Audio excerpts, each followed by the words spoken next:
Hey everybody, happy Monday. Hope you're doing well. All right, yes, I'm still here. Thanks for letting me know about my session. Oh, there you are. Isn't D2L so nice?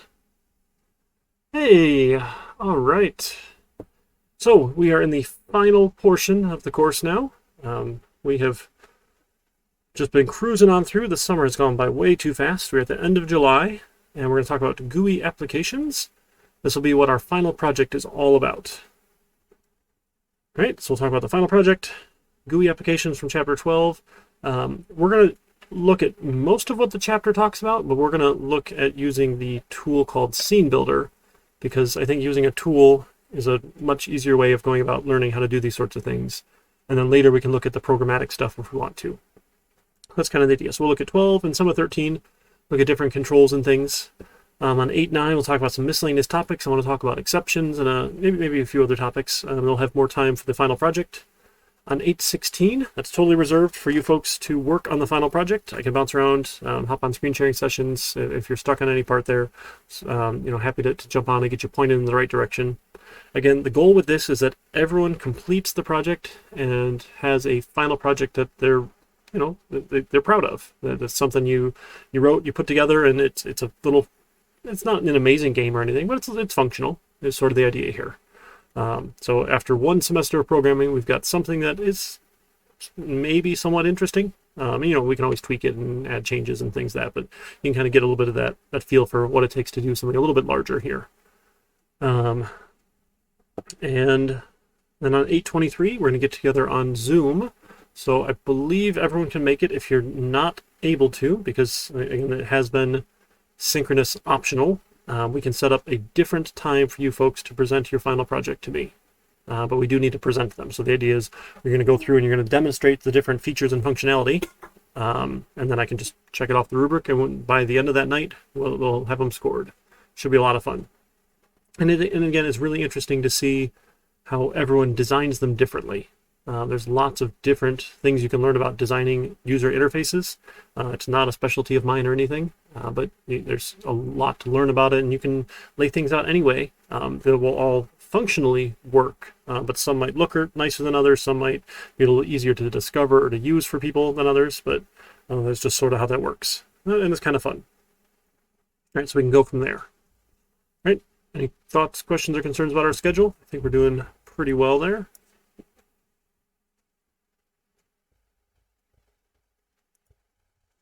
All right. And what do we do with project 3? We did that one already, right? Yeah, we did project 3 last week, so good. Again, apologies, I'll be getting these scored for you. Assume your self-assessment score is good. I'm assuming you guys fairly scored yourselves, and we can go from there. So quizzes is at midterms, and then we should have that quiz from chapter 10. I pushed that out a couple more days. I forgot to post it right away for you folks. So there's a couple more days to get that one done up through Friday, 11:59 p.m. for chapter 10. And we'll have one last quiz, a little bit shorter, on chapter 12, and that'll round out the chapter quizzes. Okay? So it looks like 22 people actually took the midterm. That's pretty good. Let's see how many people are actually registered, though. Because sometimes those counts don't match up quite right. And then don't forget, fall registration is open. Well, you're welcome to take a peek at the classes and see. What are we at here now? Yeah, I have 26 people still registered. So that's a couple people might have not officially dropped. So that's a little unfortunate, but that sort of happens. All right. Yeah, I think most of the classes still have room. I know we had an issue with some of the online classes filling up. Apparently those are very popular. Which is the official idea is they don't know if that's because you folks don't want to come back to the classroom or you just prefer the online flexibility and format. So I feel like they've been popular beforehand, but maybe that's just me. Yeah, no, definitely the fan. Go for it. So the idea was you just kind of look at, there's no rubric functionality for you to like click a button, but you look at the rubric as you look at the assignment and you can say, okay, for this I got this many points, for this I got this many points, for this one I got this many points, this one maybe I missed, however you wanted to assess yourself there. Again, looking at the functionality there. There we go. Excuse me. So it's nothing automatic 0. It's just when, like, it says in the descriptions typically. So it'll say submit along with the self-assessment using the rubric. And by using the rubric, I mean, like, you look at it and you would say, okay, for this one here, I got 0 out of 2 points, or 2 out of 2 points, or 1 out of 2 points. This one here, I got this many out of 2 points. This one here, this many out of 1 points. That sort of thing. So you don't get the nice little click sliders like I do when I score it. But the hope was you look at it and you can tell me, okay, for each one of these items, this is how I did. I'm trying that for the rubric because I've had some trouble in the past getting people to actually look at them. And it's not all the time, but occasionally I have something slightly different in the description than what I have in the rubric. That's why, again, why I try and build them in class in front of you folks, so that we can make sure we're all on the same page and you're hearing me describe it. A hat, you got it. I have Mickey, I have chest bra, I've got the mini one, and I did find the white floppy hat, but my daughter took it back, so I have to go ask her for it. Whichever one you want, Veta, your choice here. I'm going to have to keep hats in my office when we go back to classes. The mini one. Okay. Try the mini one for a little while here. You got it. All right. Cool. Yeah, my arm is super... I had this idea for a tattoo back just right when the pandemic was starting. And I just kept putting it off. And I was like, okay, I still finally want it after a year. And then my birthday's in April. So I was like, hey, I should get it for my birthday. And I start calling around in April. I'm trying to get an appointment, and they booked me out in July. So just on Tuesday, I just got my new tattoo, but it's super itchy right now, which is really unfortunate, but it's healing pretty well. Pretty excited. No, I typically don't do retakes because I've gone over solutions.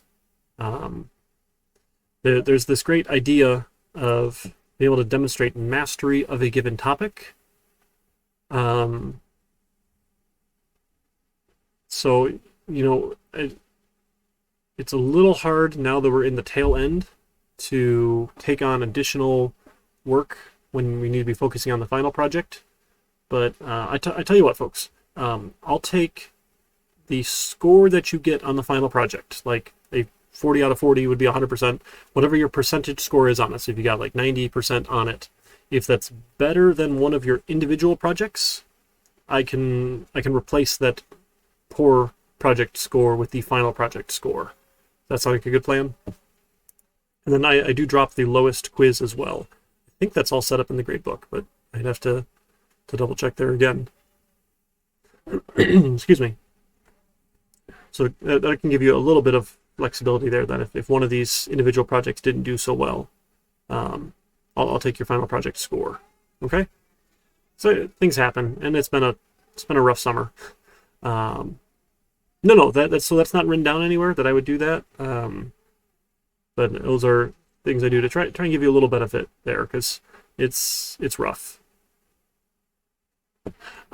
So if I tell people that early, like at the beginning, then I feel like people are like, oh, okay, I'll take this one as my blow-off one.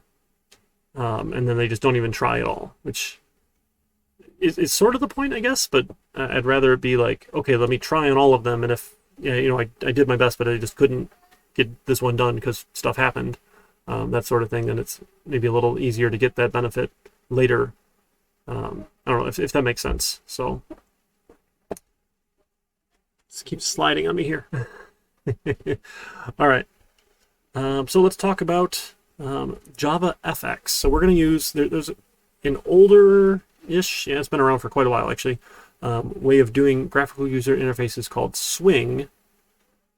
And then the newer version is JavaFX, and we're going to use JavaFX. So Swing is still around, but if you can do JavaFX, you'll be fine at Swing. No big deal there.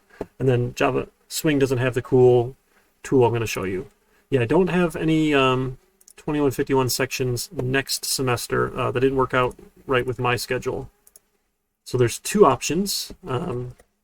There is Dr. Baugh. He still has a couple seats available for his asynchronous online class. Dr. Baugh is fantastic, really nice, smart guy. Nope, so we're still using NetBeans. Nope. There's a tool for building the user interface portion that I'll show you. That's called Scenebuilder. We got a link in the syllabus. And if you don't want to do online with Dr. Baugh, we still have seats available for the Monday night class at Auburn Hills. I believe this will be one of our adjuncts here, because if it doesn't have a name, it's not one of the full-time faculty members, is typically how that works, because we get a pick first. Okay? So you got those two options for 2151. I do strongly recommend you take 2151 before you take 2353. You don't have to, but I feel like you'll be more successful at 2353 if you've gotten 2151 done. We do have people take them at the same time. Some people are doing that now, which is, they can let you know how well that's going for them. They've got me for both classes this summer. Some of the topics we cover in 2151 we are used in 2353, but we don't necessarily go deep into like this is why we do them and this is how they work or that sort of thing. We kind of, this is what it is, and then if it doesn't really make a lot of sense, it's hard to fill in those light bulb moments. Okay, I'm doing the 2454 class. This course is now apparently my baby. I'm doing this once per semester into infinity until things change. So it was hard to find an adjunct for, apparently. So, and it's actually a really interesting class, doing web system development in PHP and Java. This one does have 1500 or 2151 as the prereq, which is kind of weird. But just having done 1500 should be fine. The bits of Java that we do are not super complex. I don't think you need 2 whole semesters of Java for this one to make a whole lot of sense. But later on is always maybe a little bit nicer. It's still more, it's a programming course.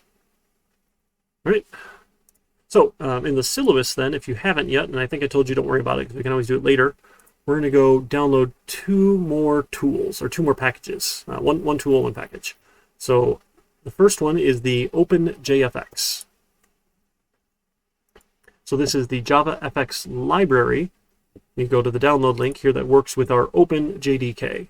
So the important thing here is we use matching versions. So don't use anything that's version 11, because we're not using JavaFX 11. Right? Don't use 11. Come down to the latest release here. We're on 16. Right? We have the JDK 16, the OpenJDK that we installed. So if you're using OpenJDK 16, you want OpenJFX 16. So you'll download the SDK, 64-bit, because we're pretty sure all your systems are 64-bit by now. Do we even? I don't know. It's been a while since I thought about that. So you download it. It's a little zip file that you download, and then it'll throw it in your downloads folder. I did this last week. So here's the OpenJFX here, and then you just go extract that, like we did with the OpenJDK. So I put it in that OpenDev folder. So I like keeping mine all consistent. If you follow Dr. Baugh's videos, it was Java stuff or something. So in here you'll have the JDK and the JFX. Okay, so the JDK that we already had, that we've been using, and then the JavaFX SDK, same version, so 16 and 16. Okay?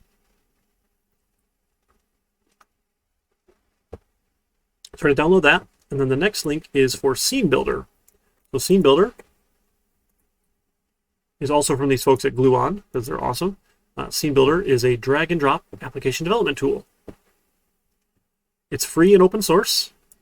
Okay, so you go download the Windows installer, Mac, Linux, whichever one you want. I did the Windows installer. So don't use the Java 8 one. We want the regular for 16, right? Make sure, again, our version should be matching here. So version 16. And then it's just a little installer that you can run. So where'd mine go here? Downloads. You run the installer. It's going to ask you, where do you want to install it? It's going to default to your local folder, which is fine if you want it. It doesn't really matter where you put it. But again, I put it in the OpenDev folder so that all of my tools are all in one place. So I have my Scenebuilder installed here in OpenDev. Doesn't matter a whole lot one way or another, but we just need to know where it's installed. All right. Then there's a couple setup steps we're going to do in NetBeans. So let's fire up NetBeans, and I'll show you how to set this up.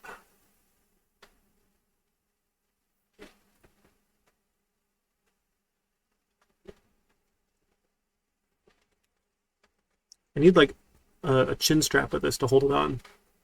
Doesn't, my head's too big to actually sit inside of it.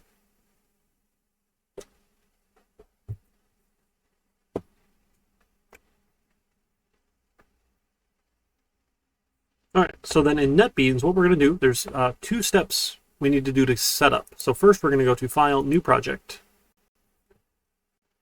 And then instead of Java with Ant, we're going to come to the JavaFX section, and yours should probably all be gray. And that's fine. We want it to all be gray. So we haven't installed the plugin for it yet. So you go to Next, and it's going to say, hey, do you want to install the plugin? We say, yes, install the plugin. I think I can, should I show you that? I think I can remove the plugin. Yeah, I think I can do that. So the JavaFX plugin, can I deactivate? Deactivate. Restart IDE now. Okay. That ought to work. Now you get the full experience.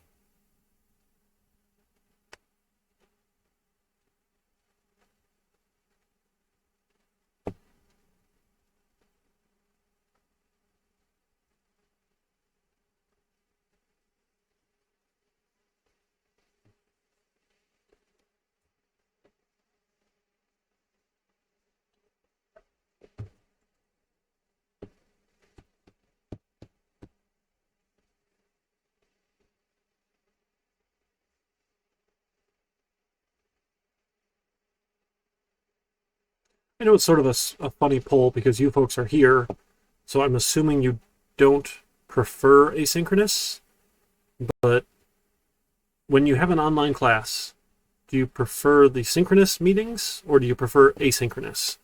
Or do you like that it's an option, you can do either one? As we're planning courses, it's sort of a fun discussion point. All right, so here we go. Now we're going to go to File, New Project. And now mine should be all grayed out here. So I go to my JavaFX, see that they're all gray here. It says, hey, this feature is not yet enabled. Click Next to activate it. Okay, I assume people like the option, and I get, like, those of you who are here and chatting, I'm assuming you obviously prefer the synchronous because you're here chatting. Yeah, and that's my learning style as well. Okay, yeah, as long as you don't have to make the drive.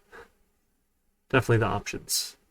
Yeah, so come fall, I'm going to be piloting a format called HighFlex, where I'm going to basically do the same thing I'm doing now. Did I already tell you folks? I'm sorry if I did. Just tell me to shut up. But I'll just be streaming from in-person classroom. So if you want to come in person, and then you can just chat at me, and I can walk around and look at your computers and things, we can do that. If you want to be remote synchronously because you don't want to drive in, great, we can do that. And if you just want to do it asynchronously, watch the recordings at your own pace, turn stuff in later, that's an option as well. So I'm going to try that out and see how well it goes this fall. Wish me luck. There's actually been some research about it, and one of our faculty training groups is like discussing how to do this sort of thing, and it sounds really neat. And I like that it's flexible and optional. So we'll see how well it goes. Anyway, so it's not enabled. Click Next to activate. You click Next, and it says, hey, I want to go install a plugin. Yes, so let's go install the JavaFX implementation for Windows. I want to download and activate. I think mine's already downloaded, so it should just activate pretty quick. Yeah, thanks, Veda. Yeah, we'll see. So it's not listed like that in the catalog, so it's listed as an in-person class. So I'm assuming everyone will show up the first night, and I can explain it. And then they can, from there, choose whether or not they want to make the drive-in, meet in person or not, or maybe just every other time they want to make the drive-in, whatever's going to work for their schedule. And then hopefully that works out well for everybody. All right. Now, the problem is we aren't actually going to make a JavaFX project, right? Because we don't have the official JavaFX SDK. We have the OpenJFX one, and that's okay. So we're going to cancel. So that setup is to install the plugin. Then we're going to go to Tools and Libraries, and we're going to add all of those OpenJFX, the stuff we downloaded, as a library. So we're going to go to New Library. We're going to call it OpenJFX 16. Now, I already did this, so that's fine. I'm just going to call it 16, I don't know, or dash, but sure. If you all name it the same thing, it'll make life easy for me when I open up your project. If you don't, it just takes me 3 extra steps, and it's okay. It's not the end of the world, but I prefer if you'd make life easy for me and just call it OpenJFX 16. So it starts off empty. So a library is just a collection of classes. So we're going to go to these class path, library class path. We're going to say I want to add a jar or a folder. And we're going to go up to that, wherever you unzipped the OpenJDK or the OpenJFX. So again, mine's in the OpenDev folder. If you put it in your Java stuff folder, go find it in your Java stuff folder. MNOP, that's right. So it's the JavaFX SDK folder. Inside of, double click, inside of that there's a lib folder for libraries. Inside the libraries there's a bunch of jar files. We haven't really talked a lot about jar files, but it's essentially a package of classes. We're going to grab everything but not source zip. So just grab everything. You can click, click, click, click with Control if you want, or you can click the top, Shift click down to the bottom is my preferred way. And you say add the jars. So it's going to add all 8 of those jars to your library. And then we say OK. So we activated the JavaFX plugin. Then we set up the OpenJFX library, which is all the jars from the OpenJFX download. Then we're going to go make a project. We go to File, New Project. We go back to regular Java with Ant, Java application. Let me make sure we put this in the 1500 folder. This is my Hello World GUI. Excuse me. Ooh, must chilly. All right. So now we have our starter code here. Excuse me. A couple things need to happen here now. And actually, I've got some cheat notes here that I'm going to use, if you don't mind, because it makes my life easier. So give me just a second, and I'm going to submit or commit all of this for you folks as well. All right, so there's a couple steps. So the first one is we're going to use inheritance. So because we had to talk about the inheritance chapter before we could get to GUIs, because this tells you what this extends keyword does, right? We're going to extend or inherit from the application class in the JavaFX library. Now, the light bulb comes up and says, oh, did I spell it wrong? I didn't spell it wrong, did I? Oh, that's right. Before I can do that, that's right. Sorry, I went out of order. I have to do these steps first. So I pasted in this comment here. So you right-click the libraries in the project. So there's libraries over here. We're going to right-click and say Add Library. We're going to add that OpenJFX library we just made. OpenJFX 16, I'm going to add the library. That's telling Java, hey, anywhere in this project, I can use anything out of here. Like, this is now a source that I can use. So in addition to the basic Java API, everything in the Java library, I can now additionally use these libraries. Okay. Now we can do the extends application. It's still going to say, oh, I don't know what application you want to extend. So now we get two options. The first one is import javafx.application.application. That's the right one because we're doing JavaFX. The second one, com.sun.glass.ui.application. No. Don't pick that one. We're doing JavaFX. Okay? And don't use that third one, create application. That one's not going to do anything for us. Okay, so we're going to import JavaFX application. Right, so that came out of the Java library here. So now we are an application. And now it says, oh, no, you're not. So this is a little bit of the stuff that we skipped over, this abstract idea. So it's not abstract, does not override abstract method. Don't worry too much about it. Again, we'll talk more about abstract stuff in 2151. But what that means is that I'm missing a method. So you click this implement all abstract methods, and it gives you a start method here. So start is where our JavaFX program starts. Okay, so we did that. Then we're going to right-click the project. Right-click my project. Oh, I need to copy this first here. Right-click the project and go to Properties. Go to the Run tab, and then in VM Options, right? Run, add the line below to VM Options. Here's my VM Options. Okay, this is telling when the Java Virtual Machine starts this application, it should also include these packages here. So include controls and fxml. Right? Then in the Libraries section, the Run tab, we're going to add our OpenJFX 16 to the module path. So in the compile path, it's there because we already added it. Right? When we right-clicked and added a library, it added it to our compile class path. Now in run, we want to add it to our module path. We add library. We go find the Open JFX 16, and we say Add Library. Okay, we say OK. Then you also want to make sure they have the same version. We didn't have that issue, so last semester, mid-semester, they came out with version 16. So we had started on 15, and then they released 16. So when people went to go download it, they didn't have 15 anymore, and it was confusing.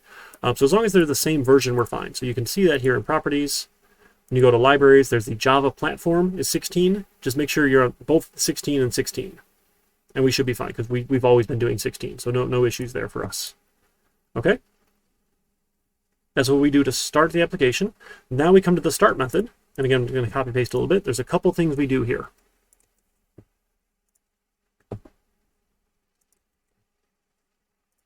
So we need to import more things. So we have the JavaFX FXML, yes.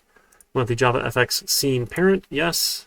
We want JavaFX scene, yes. So a couple more imports. And then there's a note here, change the name of your FXML file to match. So right now it's hello world GUI.fxml. Okay, all good. Don't worry about that. We'll get there. We're close. So the other thing our main method needs to do is we need to call launch. So I forgot to copy that in. So there should be a call to this launch method. Launch comes from the application class. So we don't have to write launch. We just say, hey, when you go start my program here, you pass some arguments in. This is a string array. We're going to hand that over to the launch method. Launch will eventually call start, and life is good. Okay? It's a whole bunch of stuff that is already done for us. It's fantastic. It takes like 5 steps. Yes, every time we do a new GUI project, we have to do these 5 steps. But it's not too terrible, and that's why we have notes. Essentially, you just copy paste these things like I did, and then they tell you what to do. Okay? The next thing we're going to do now is we're going to come to our package here, and we want to add a new. Now, I have it in my list here, empty FXML. You probably don't. So you're probably going to have to go to Other and go to the JavaFX folder. You want an empty FXML file. Okay? And then we give it a name. So mine is Hello World GUI. We want to use a Java controller. Yes, we want that. It'll make a new Java controller. We don't care about these cascading style sheets. They're cool, but we're not going to get into that. We'll say finish. What I get now is a new class. It's a Hello World GUI controller. It implements something. Don't worry about that. That's it. It's implementing an interface. Don't worry too much about it. And it has an initialize method. So this is the controller class for the FXML file. All right, now here's where we need to go check Scenebuilder. So you go to Tools and Options. And under Java, there's a, is it Gui Builder? Yeah, nope, JavaFX. Yep. So in the JavaFX tab, you can tell it, hey, where is Scenebuilder installed? Yeah, the quiz is Friday on NetBeans. I posted it later than I meant to. Someone had to remind me on Discord. Thank you for reminding me. So you got a couple extra days on that. So I want to make sure you have at least a week for it. And that's my fault for being late there. I'm sure you're not surprised by now. My apologies. It's what it is, right? It's what it is. We're getting through it. We're surviving. We're hopefully near the end of this pandemic. If we can get some more people vaccinated before more of those variants spread, life will be good, right? It's got to be. All right, so you can tell it wherever Scenebuilder is installed. So again, I put mine in OpenDev. If you didn't, it's okay. You can go find it. So when Scenebuilder installs, it shows you where it is here. You can open file location. This is just the shortcut. So you go to the properties of the shortcut, and it tells you where your target is. This is where it's installed. So if you didn't change the default, it's like C, users, your user, app data, local, something or other. It installs it to your local user account. I changed it here. Again, it doesn't matter. Just you'll have to go find it. If you need help finding it, let me know. We can hop on a screen share and I can help you out. But you just give it that path here so that now we're integrating with Scenebuilder. Right. What that lets me do now, so if I right-click my FXML file, I have 2 options. I have Open and Edit. If I go to Edit, I see XML, or this is FXML. So it's XML notation that has some other like funky-looking code stuff inside of it, which is cool. You can do this by hand, and that's what the book has you do. Do the stuff by hand. and doing anything by hand sounds terrible to me because I'm lazy. I mean, I'm efficiently lazy. So we're not going to do it by hand. What we're going to do is we're going to right-click, open it, and if you told Netbeans where Scenebuilder is installed, it will open Scenebuilder for you.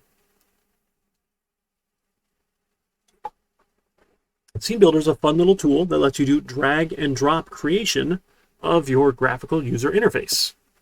So you have two sections that we mostly care about. We have a containers group here, and we have a controls group here. So we'll get to containers later. We're going to talk more about controls to start. So the first thing I'm going to do is I'm going to go find the one called a label.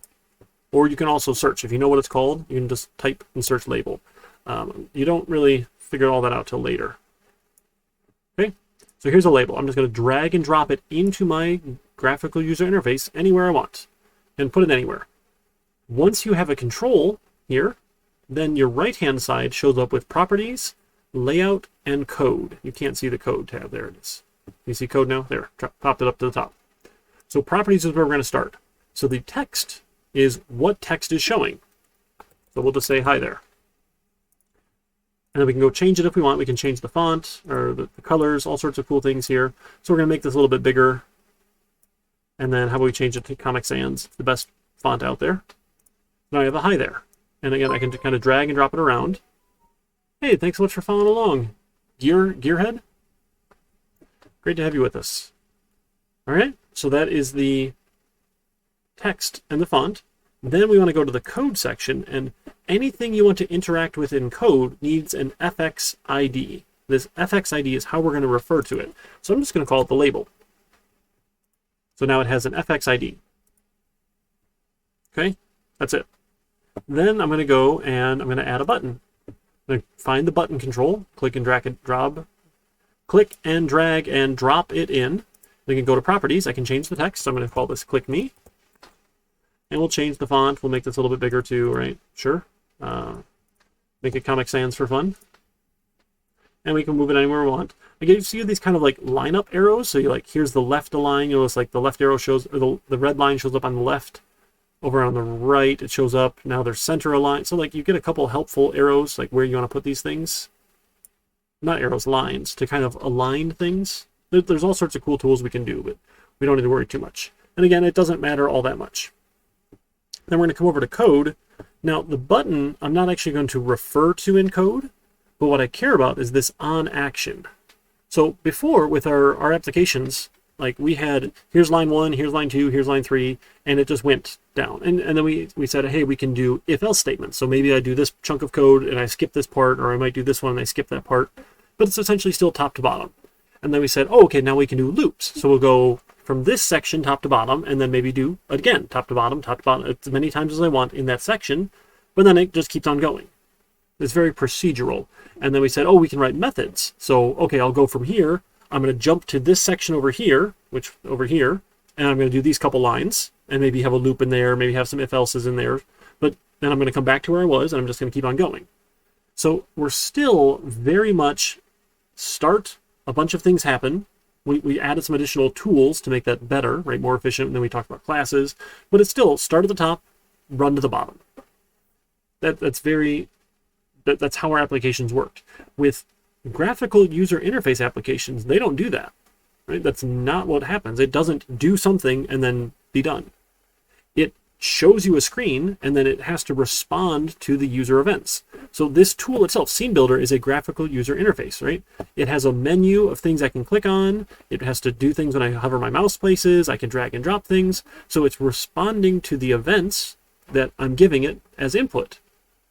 So graphical user interface applications are event-driven. They give you a bunch of options, and then when the user does something, we have to respond to that event. So all of these little code sections here, these are event handlers. We want to say, well, what do we want to do on action? So when someone triggers the action for button, which is when they click it, what should we do? We're just going to call this button click. So we give it a name here. Now this is going to turn into a method. And I'll show you that in a second. So I'm going to save my Scenebuilder. There's file save or Control S for save. You notice I got that nice little blue thing there. And that's it. I just save it and I can go ahead and close it. That's it. That's all we have to do. But now you'll notice the fxml file has a bunch of stuff in it now. It has a children and it has a label here with the text of hi there. It has a font. It has a button at a given X and Y. It has an on action called button click. It has its own text. It's click me. It has a font. Oh, did I not save Comic Sans? Uh-oh. So you can edit these things by hand if you want, but you don't have to. Like I could pop in there the font name. Sure. Don't care other certificate. We don't care. Okay.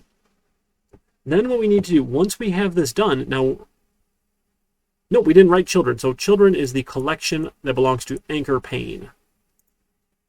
So if we open up Scenebuilder again, you'll see there's anchor Pane over here on the left. This is the document view. There's the label and the button. Notice they're kind of like tabbed in, indented. They belong to the anchor Pane. Yep, it's all part of the library. Yep. And we'll get to containers in a minute. But you start with an anchor Pane. That's our main container. We'll look at some other ones later. Yep. So it has a children property, and we add stuff to it, so it has a bunch of children. Yep. Now my font should be back, right? Yes, there's my Comic Sans font. Cool. So again, you can edit either one. I typically don't edit the XML stuff myself, or the FXML stuff myself, because the tool is so much easier and nicer. Now you notice we have this layout X and layout Y. A funny thing about X and Y is it's not Mathland. Remember, in Mathland, you get a coordinate grid. If I can ever get whiteboard to load, there we go. You clear this out. So in Mathland, you get a coordinate grid, and your origin here is 0, 0. We don't do that. We don't do math, right? We do none of that. We have a window here, and the top left is 0, 0. Your x-axis is this direction. It tells you how many pixels you are from the left. So 100 pixels might be here. 200 pixels might be here. 300 pixels might be here. 400 pixels might be here. Sure, that's the x. The y is the same idea, but it's how many pixels from the top. So we're 0, 0 at the top left, which confuses math people, and very understandably, because we typically are used to math with the origin being 0, 0. But we don't do that, because someone decided it a long time ago. I don't know who or what or why. You know, I think it actually started because, like, when we figured out how to put colors on screens, right, you literally did line by line by line by line. And then it goes back and does it again really, really, really, really quick. Originally, that was this long time ago. Now we have smarter technology, but the technology started drawing stuff line by line by line by line. That's probably why that happened. Okay. So 0, 0 is up there. So you'll see then, those numbers then are how far X and how far Y from the top that these things are. And you can change them again if you want. Doesn't matter. Perfectly fine. The next step, so notice this is all lit up in red here. It's saying handler not found. So what we want to do, we want to right click the FXML file, and I'm going to use the tool again here. I'm going to say make controller. So make controller is going to go update this class here. That is the controller class. It's going to add some attributes. These are class level attributes, private attributes here. Right? Anything that I gave an FX ID to is going to show up here, and the name is now the variable name for that. And it added a method named button click. Anything with this @FXML tag here means it was generated by FXML. Yeah, for sure, you can change those X and Y's. So if I wanted to put it at like 100, you could put it at 100. Let's put them both at 100. Why not, right? And maybe we'll give that a save. Now they moved over. If we put it at 200, and I save, there it goes. It refreshed. It read the changes.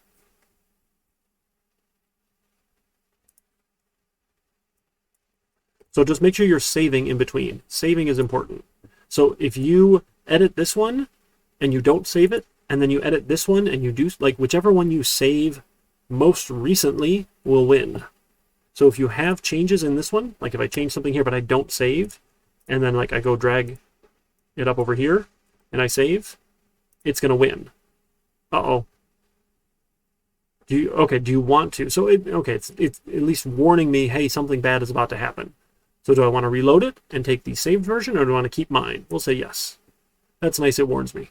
I like that. And then I can just undo and put it back. Okay. So now in the controller class, this here is Java code. What happens is when that button is clicked, what do I want it to do? We're using JavaFX gearhead, actually neither AWT or Swing. Yeah, AWT was I believe like the original GUI toolkit, and then Swing came along and said it was the cool new thing, and now JavaFX is the cool new thing. I actually remember learning Swing back in school. I think we did a little bit of AWT, and then they said, hey, just do Swing because it's the new thing. Yeah, the setup takes a little bit of time. It's a bunch of steps, right? We download the OpenJFX, we download Scenebuilder, we have to import or activate the OpenJFX plugin for Netbeans, we have to set up the OpenJFX library, and then we make a project and we do all of these steps. So anytime you make an OpenJFX project, we have to do these steps. Add the library, add the run setting, add the library to the module path, extend application, add these imports, have a launch method, have a start method, extend application, right? It's a bunch of steps, but it's not too terrible. My apologies for all the steps, but you'll do it once, twice, 3 times, and you'll feel better about it. And again, that's why I'm going to use this. I'll post it out there for you on GitHub. You can follow along. It's not the worst thing in the world. All right. So now our controller here says, well, what do we want to do when that button is clicked? Well, what I want to do is I want to take the label. Right? Label is an instance of the label class from JavaFX scene control. Right? It's a control here. And what you can do, there's a whole bunch of methods on it. So label dot, there's a set text. So set text will change the text. We'll say, hello world. That's all I want to do. So when I click the button, I want to set the text to hello world. I'm going to give it a run. Let's see if we can do our first graphical user interface application.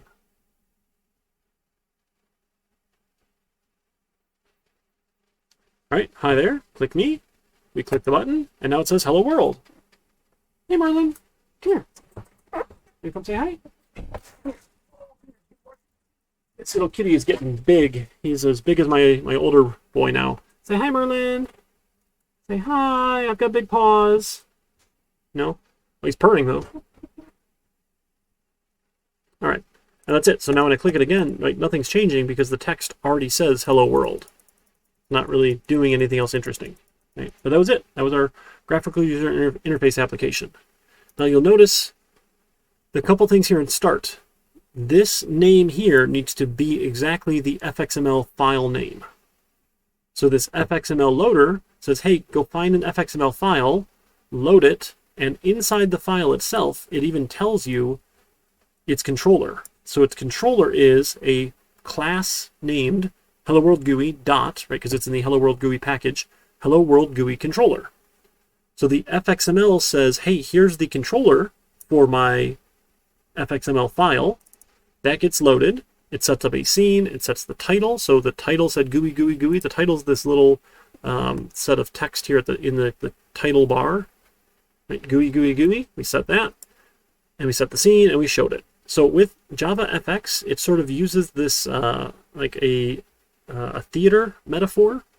The idea is that you have a stage. So the stage that we have is the screen.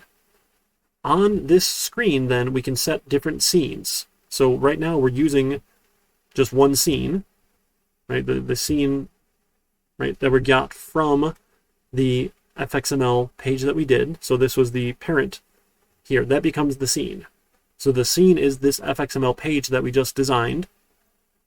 And then the scene itself will have a bunch of different actors on it, or controls. So the controls are the actors in our play, where we can add any different pieces that we want there, right? And they will interact with each other just like you do in a play or a theater, right? So, and then we tell it what to happen. So we're saying, here's the script, right? When this happens, do this part of the script. Make these actors do something here. And it kind of uses that metaphor. So later we'll look at not even this class. You can look at having multiple scenes on a single stage where like you can change scene from this scene to this scene to this scene and, you know, go between different screens essentially. But it all happens on that same stage. It all happens on the same window. It's pretty cool. It's a nice way of kind of looking at things. And again, it follows that object-oriented approach that says, hey, I want to interact with things in a way that is familiar to my language. Right? I want objects, I want nouns, I want verbs, the things that they do, I want ways to interact with them. So you'll just do this same set of stuff here. So we set up the scene, we set the stage we set the scene to the scene we got from the FXML. Hey, Bit 101 and friends. That's so cool. I don't think I've had anyone raid my stream before. Welcome on in. We're in the middle of class talking about JavaFX graphical user interface applications. Having a little bit of fun here. Thanks for joining. Right, so that was our first Hello World GUI application. And now again, we can do other silly things. Yeah, Swing, I mean, Swing was nice when it first came out, and it was a great idea, but I feel like it's harder to do things programmatically. Uh-oh, Merlin, you knocked off my hat. I think he wants the hat. But I'm not sure how long the hat's going to last. My cat's fighting it. Might have to owe you a hat later. Oh, thanks, Yolencaw. Yeah, I initially gotten 2 adopted cats, 2 rescue cats, when my wife and I first got married, and then we got 2 kittens from a breeder because I'd never had cats before. I always liked cats, so we didn't get kittens initially, so we went and got 2 kittens. But essentially, we did all that like the first year we were married, and the older one of the kittens, so one of the kittens had passed 2 years ago. But my last kitten that was around, she died in February. It was pretty sad. So we started looking at getting some new cats. But it turns out after the pandemic was a really rough time to find cats and pets. So it took a couple months to find some that were available for adoption. The JFX setup should be basically the same for Mac, but you just need to know where you're putting all the libraries. Yeah. So, I mean, it worked out. I was really sad that Zoe, my other cat, had died, but my kids had never had kittens before because we already had 4 cats, and then one of them ran off. She was an outdoor rescue cat. She always wanted to be back outside, so she ran off outside. Then we just had the 3. So yeah, the oldest boy cat, he was one of the ones we adopted. Actually, he was like 1.5 when we adopted him. He's still doing relatively well. He's a little slower now, but he and the kittens like to cuddle now, so they get along pretty well. Oh, I'm sorry, Sydney. Yeah, the pets are amazing. They're so amazing.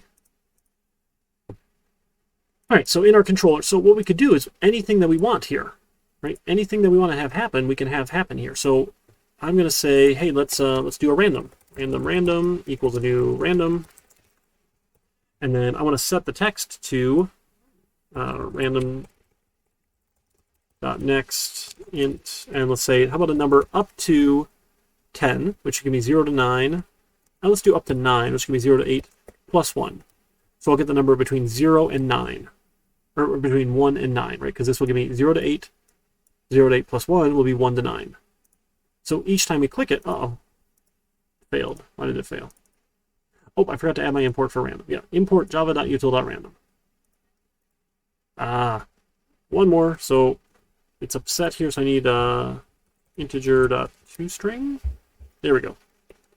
Integer.toString, given this value here, should give me a string for that number.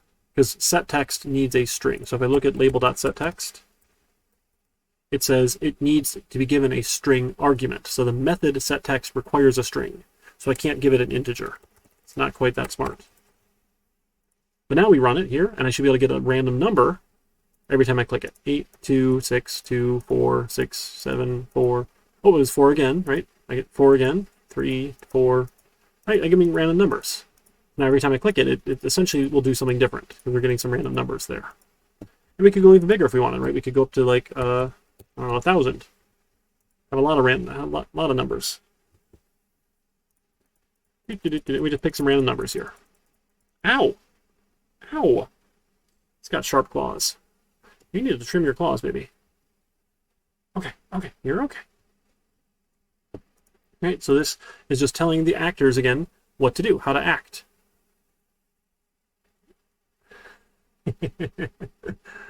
Did you not get enough fun earlier? Ow, that's my beard.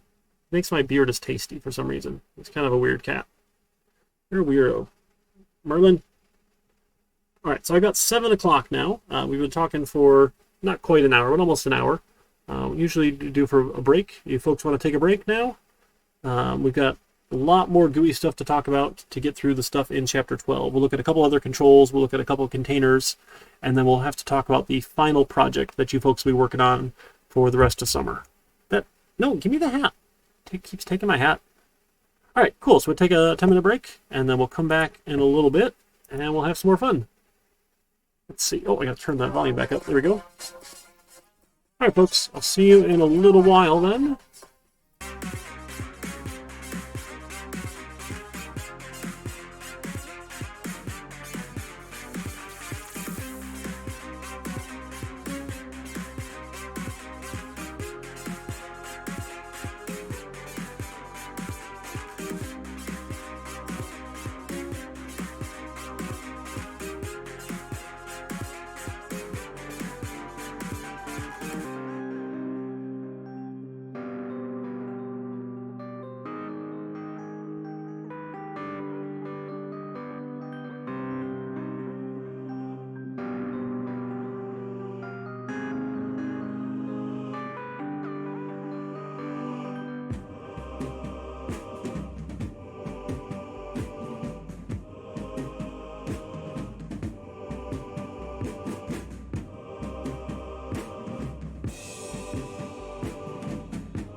Hey friends, welcome on back. I found the other hat that I have too. This is actually my daughter's hat.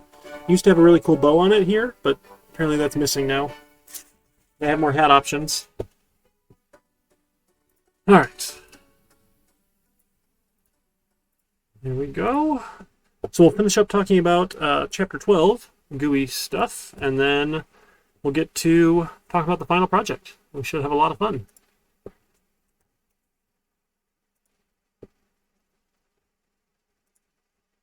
All right.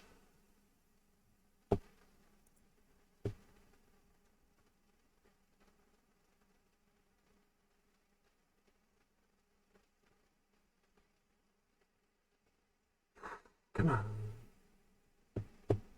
There we go. So we're going to look at a couple different controls and a couple different containers. That's essentially what we're going to get to. So some basic controls and basic oh no, I guess, yeah, we do get to some containers here. Yep. All right, let's see.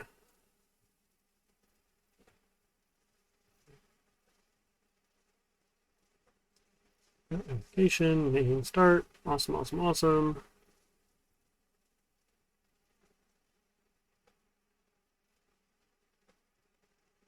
Yeah, buttons. All right, so a couple ways of organizing some containers here then. So here's the hello world. You know, I'll leave that there, and I'll just actually add another one here. I'm going to add a new empty fxml. Let's call this one some layouts. We want a controller. We go next. I don't need the cascading style sheets. We're okay. So this is layout. So what I'm going to do here in my hello world GUI, instead of using hello world GUI.fxml, I'm going to use layouts.xml. So that should just work right off the bat, being empty, because it just won't do anything. Right? There's just nothing there, but that's okay. It'll still run and give me that empty layout. So I'm going to go and open it, and that should open it in Scenebuilder here. Oh, I have two Scenebuilders now. Okay, I want to close out the other Scenebuilder. It opened up more than one instance. That's nice. So in containers, you have a couple different options. You have an H box, is a horizontal box. What happens here is everything I put into this horizontal box gets stacked into sections horizontally. So then this box now can have children inside of it. So I can put in like a label, I just drop it right inside the box. And then maybe I want to drop in a button, I can drop that inside the box. And then maybe I add another label over here, and then maybe I add another button here. Sure, and I can have a bunch of them. So that then I might have, for this one, we'll call this one, again, you have to give it an FX ID. This is first label. And I'll come to the other label, and we'll call this one second label. And then my button here, this is the first button, so we'll just say, I don't know, left. We'll call this one right. And a button here, right. I have a left button, I have a right button, I have some labels, and then I can add some actions here. So I can say, hey, on action, I'll call left button clicked, and then on the right button, we'll have a right button clicked. Okay, and I'll give that a save. Now I come to the fxml file, and if I edit it, I'll see everything in here. And what I want to do is I want to right click, I want to make controller. So make controller will add that code for me. So if you're not using Netbeans because you are into like VS Code or some other tool and it doesn't have that integration for you, in Scenebuilder you can go to, is it, it's not preview, hang on, it's somewhere in here. It's sample data? No. Show sample controller skeleton. And this code here is essentially what it's taking and putting into our controller. The cool thing is it's actually going to merge it for us nicely. So if we add other things or we already have existing stuff, it's going to work nicely. Okay, so that's you can copy this in if you want to do everything by hand. So Scenebuilder still lets you do that, but it's just going to merge it in for us. Okay, and then when the left button is clicked, how about we take the first label, and we'll set text to, I don't know, left button clicked. And how about when the right button is clicked, we'll take the second label, and we'll set the text to right button clicked. Nothing super interesting. But we're going to see they're all just kind of smushed together in this horizontal section here. And they kind of flow into whatever space that they have available. So it's kind of like an automatic resizing. It keeps some padding there horizontally. You can do the similar idea here with a vertical box container. But now with a vertical box, like you might imagine, they stack vertically. So when I throw a bunch of things in there, some controls, let's add... here we can add some separators here. There we go. I'll make it a little prettier. Add a little separator.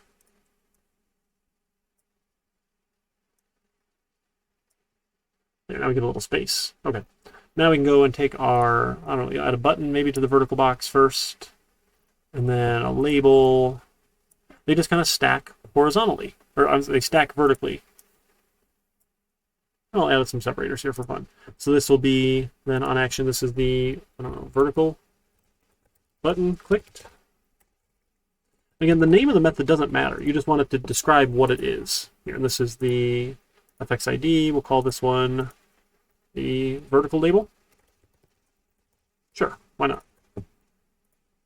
Now I'm going to come back and I'm going to make controller, and it's going to add that additional method here for me, which is really cool. It leaves everything else alone and it adds the other method. We'll say the vertical label set text button clicked in the vertical box.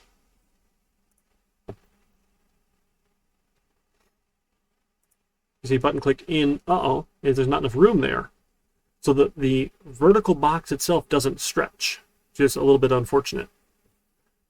So you can go to your label properties, and then there's all sorts of cool options here. So text overrun. What do we want to do? Well, do we want it to be an ellipsis? Do we want it to be leading? Do we want to just clip it?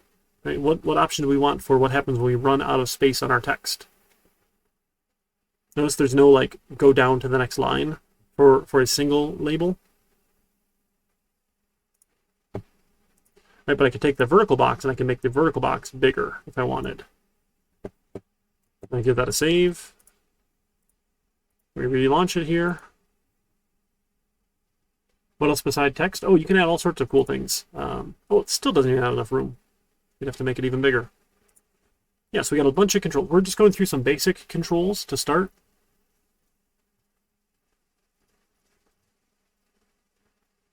Images are fun. You can do images.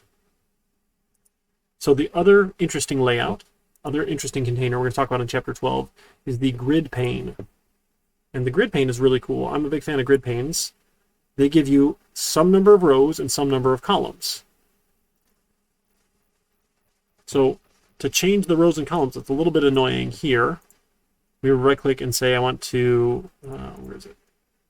Add a column or add a row before or after. So if I were to add a column after, I now have a 3x3 grid. Now each portion of the grid then, each coordinate, 0, 0, 0, 1, 0, 2, 1, 0, 1, 1, 1, 2, right, we can put something inside of. So we'll take, how about some images? We're going to take an image view and we'll throw that inside of each one of these. Here's my image view.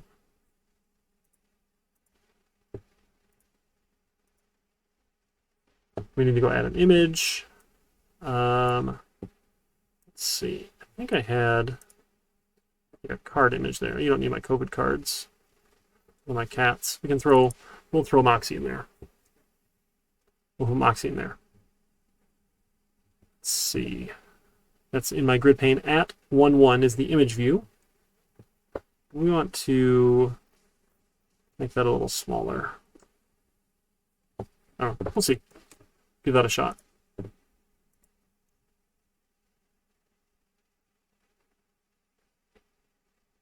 Uh-oh.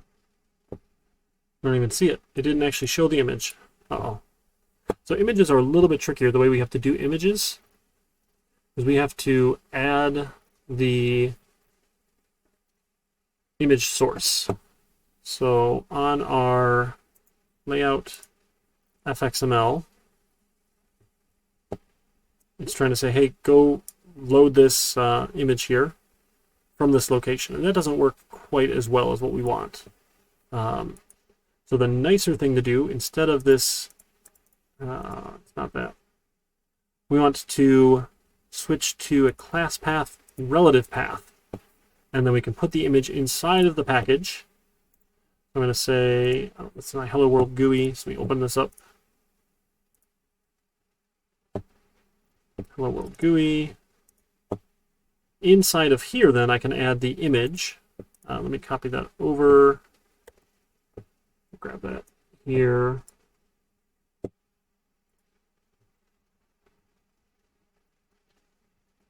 Oh, goodness. I have to go find it again now.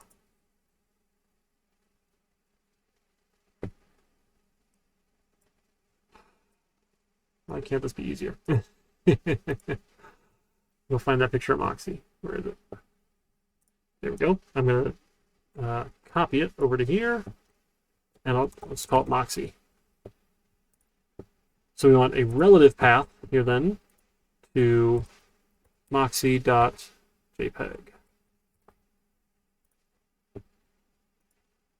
Oh, did I lose it? Image view, properties, Moxie JPEG. That ought to do it there. Let's see if we can run that. Oh, jeez. Nope, I broke it. Couldn't load, couldn't run. Invalid URL resource not found. Oh my goodness. All right, give me just a second, folks. Apparently I'm forgetting how to do this. Give me half a second here. I'll go find it. Oops.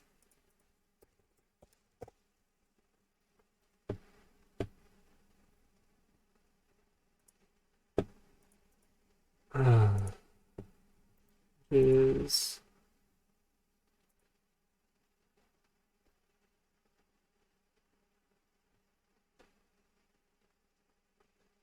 oh. All right, let me try. Maybe it's okay. Was it not the class path? Document relative path. We want to go to our package. See users, Eric, documents, GitHub, CIS 1500, Hello World GUI. There we go. There's Moxie. Let me try that.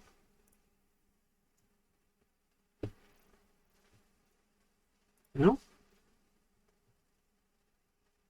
Should have had it.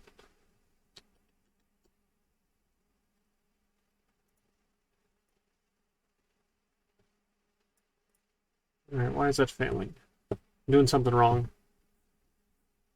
Let's see. Sees Moxie.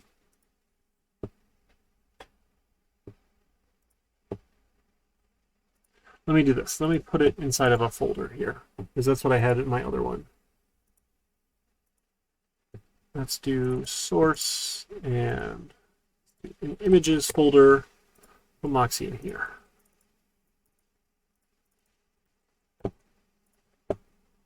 Let's go find it again. Source, images, there's Moxie. Let's try that. It's going to be difficult. Not want to cooperate. There we go. Okay. All right, it just had to be under the main project. There, now I get Moxie. Again, it didn't really fit the image though, right? She's larger than that grid, which is a little unfortunate. So I think we want to change our space here. Where can we find that? There should be layout.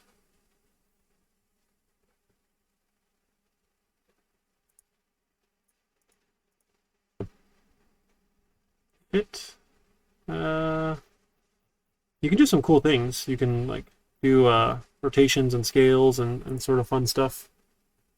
What do you mean sites, Yule and Caw? What sites?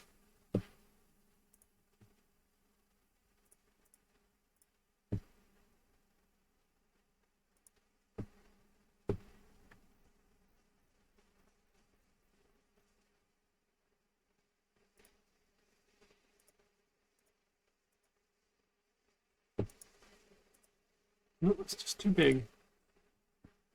I make this smaller.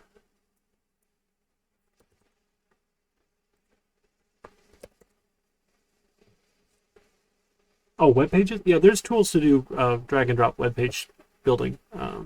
Yeah, for sure.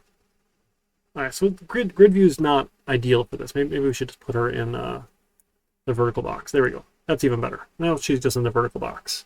So here now we can add some labels. Let's do that. This will be easier. Add a label there, and I'll add a label here.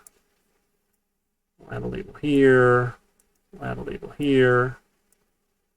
Label there. Label there.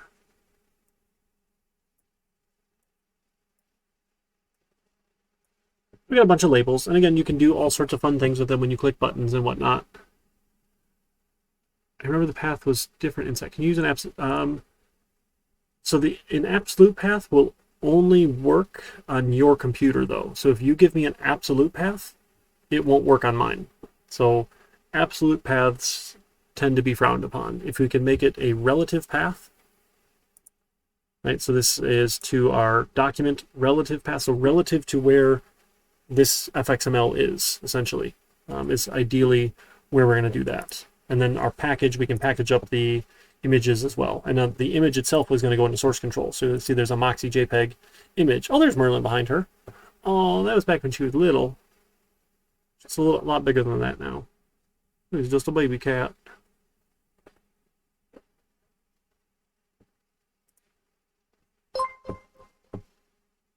Hey, thanks so much for following along.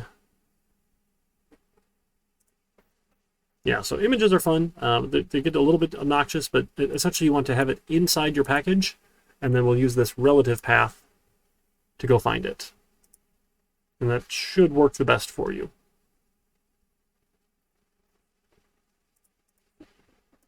All right, again, a bunch of labels. We can set their names, we can set their IDs. So this part's a little tedious, right? Having to set every ID, like center label, top label, bottom, I don't know, left, right label. Pick a bunch of things you want to call them, and you can go control them and set them as you want. They're pretty fun, though. Oh, excuse me, I have to sneeze. Nope, it went away. That was not useful.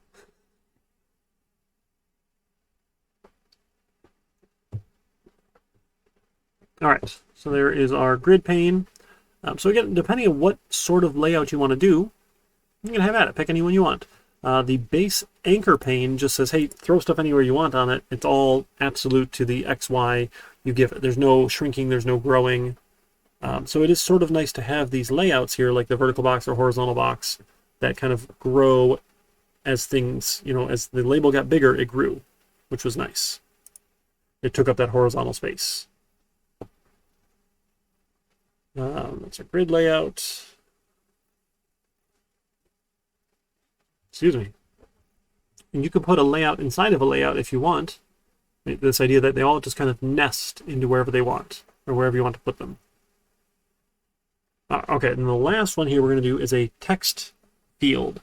So a text field is somewhere that the user can type. So I'm going to drop a text field in here. I'll give it an ID. This is my text field. And again, you can be more specific if you have more than one. That's fine. And then we'll have a button. All right, let's do this. Let's do two different text fields, actually. Let's do, here's a label. I'm going to add a label right here. We'll call this one row 0 to 2. And then I'll slide this one over a little bit. Maybe I'll shrink it. Doesn't need to be quite so big. And I'm just going to copy both of those and paste them so I have them again. I'm going to change the text to this one to, I will leave that one as row. Let's change this one to column. Column, so row and column 0 to 2. So this one will be my row text field. And this one will be my column text field. Column text field. And here's a button. And then let's add one more text field. Why not? Text field.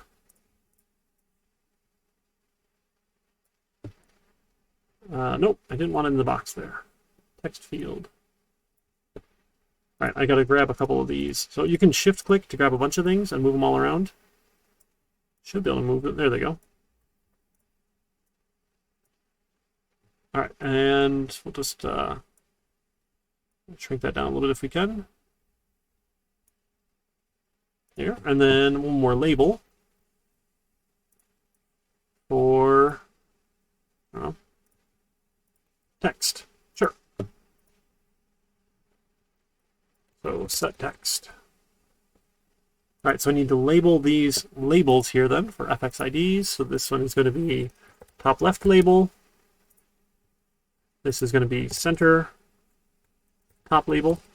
Oh no, so let's do them in the right order. So that other one was top. So top center label. Label. This is top left. This is top center. This will be top right label. And then this is center left label. This will be my center label, right? Because it's in the center row, center column. Sure, why not? This is the center right label. And this is the bottom left label. Here is the bottom center label. And the bottom right label. I guess this could have been middle instead of center, right? Middle, I don't know, whatever. All right, and then set text. Now on action, we're going to call set grid text. I'm going to give it a save. I'm going to come back to my fxml file. I'm going to make controller. Again, I get a bunch of labels, right? We have a bunch of labels. We have some text fields, the row text field, the column text field. And we have a set grid text. So the first thing we're going to do is we're going to try and get the value out. So we have an int for x, we need an int, we'll have a string for row, should be my row text field, get text. So whatever text is in that text field, I can get using get text. And I'll have a string for column, my column text field, dot get text. So now not only can the user click buttons, they can type stuff in, I can get their text. So when they click something, I'm going to go check what it is. So now we can say if row.equals, ignoring case, 0, in quotes here, right? And column.equals ignore case, 0. Oh, goodness. Oh, here, let's do this. Let's do if row is 0. If the row is 0, then I want to check if the column.equals ignore case equals 0. Then I'm going to take my top left label. I'm going to set the text. Set text. Oh, top left label. My goodness.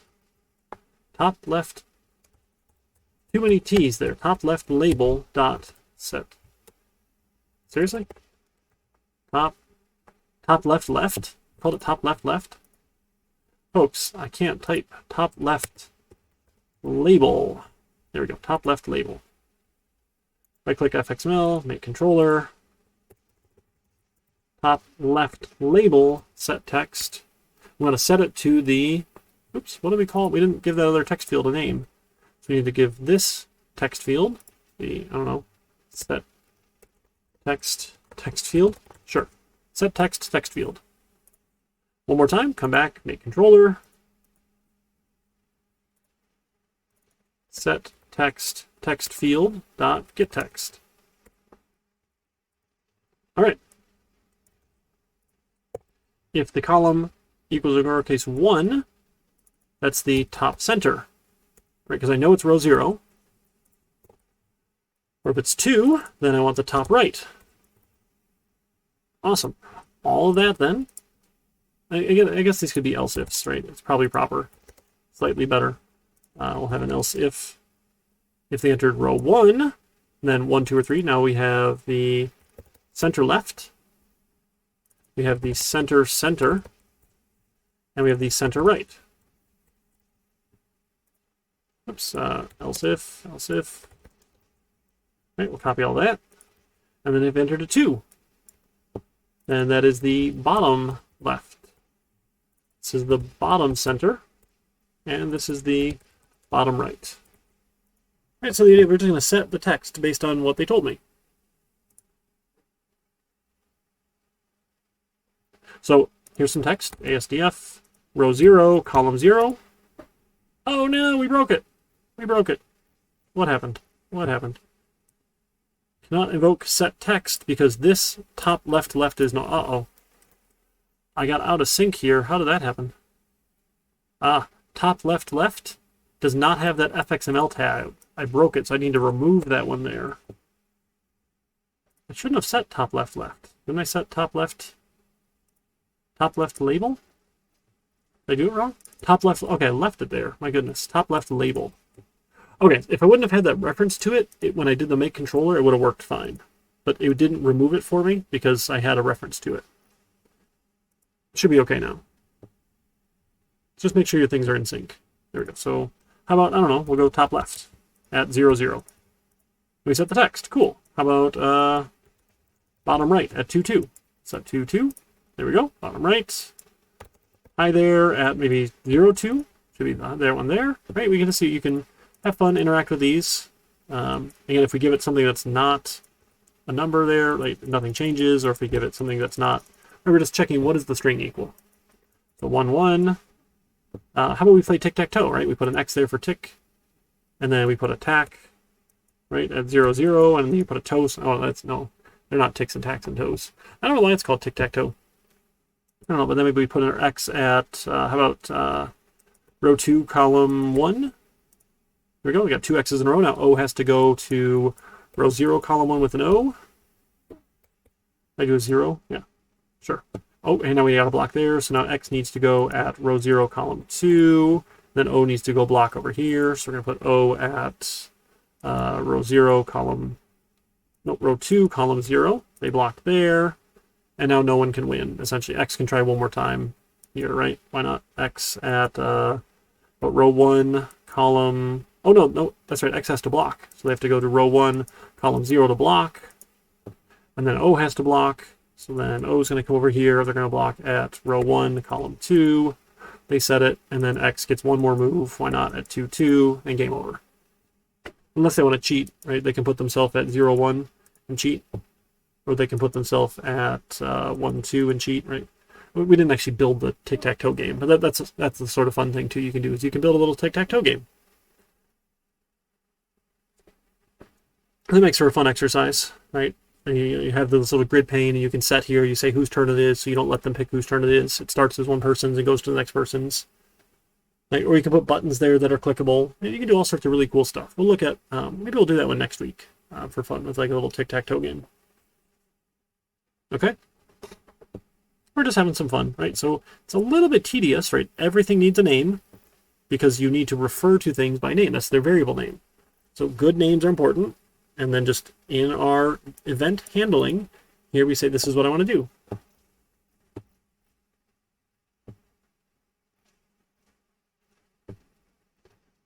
There's a border pane layout, which is pretty cool. You can look at that one another time.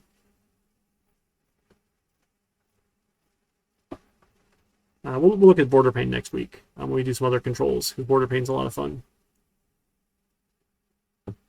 All right, that's all I've got now for chapter 12. Again, it's kind of a lot. It's going to take some fiddling with. So you want to make a project. You want to make sure that you can get the FXML stuff to run, because if you wait 3 weeks and then you have a week left to do the final project and it doesn't even run for you, you're in for a bad time. Right? Can I just tell you that? So take tonight, take tomorrow, whenever you get a chance to, this week for sure, make sure you get it up and running. Right? I've got office hours after class tonight, 10 to 11. I've got office hours on Wednesday afternoon, Wednesday night, after my Wednesday night class. We can meet up other times. If you can't make either of those work, let me know. A couple times that do work for you. I'll see what I can do to make one work. And again, I want you to be able to get this set up. I want you to be able to get this running. I want you to be successful at your final project. Now, I'm going to recommend you work in pairs on it. You don't have to, because I know this remote pandemic learning is just nuts, and I appreciate you hanging in there, bearing with us, and we're just getting through it, and hopefully you're still getting the material out. It's not the same when you're not sitting in a classroom, and we're just trying to make do here. But I think the format lends itself well to our content, practicing this sort of thing in code. I go over some examples. I just don't have the lab for you folks to try stuff in where I can walk around. But we've been making do with screen shares for office hours, and I'm trying to be flexible and meet with people when they can meet if they can't make my office hours, because I know you guys have lives too. So yeah, let me know how I can help. We want to get it up and running. We want to start working on these sort of things. We want to have a lot of fun with it. That's sort of the goal here. Okay? What do you think? Again, it's going to take some time, so install Scenebuilder, play with it, drag and drop, add some things. Just go nuts. You should just play with it, experiment with it, right? Say, okay, well, what do I want to do when I do stuff? When I click buttons, what should happen? Change things on the screen.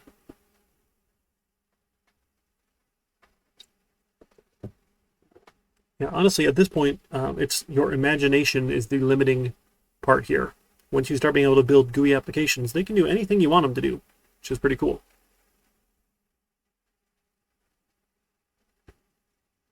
Set text field. My names are terrible sometimes. I'm sorry.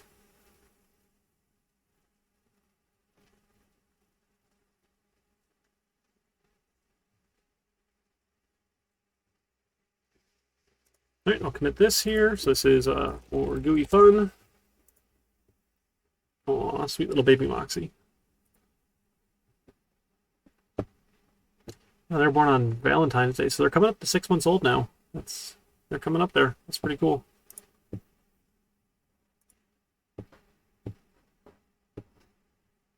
All right, let me close it out. You folks got quiet in chat. I think I'm still broadcasting. I hope so. Let's talk about the final project. Let me pull this back up here.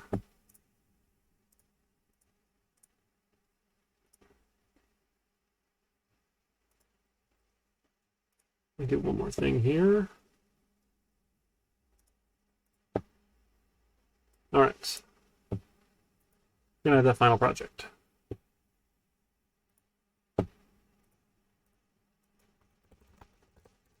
Again, that's due.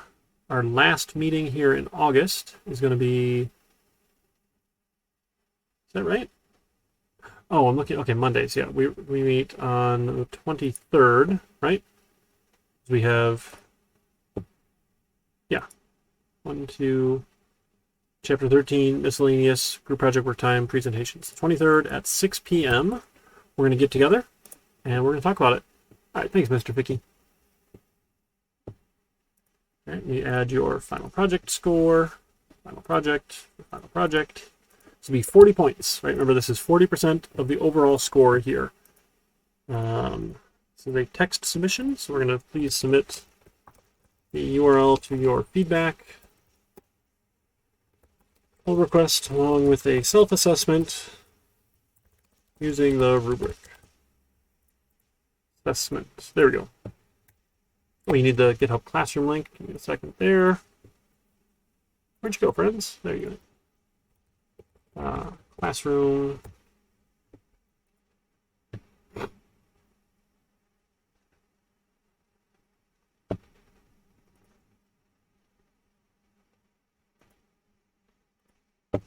All right, there's the link there. You can, when you pair up this individually as well. And, you know, usually it's required when we're in person. I hope in the fall we'll be back to normal enough. And then if it's flexible and you're choosing flexible, then I'm probably going to have the flexible remote people pair up with flexible remote people.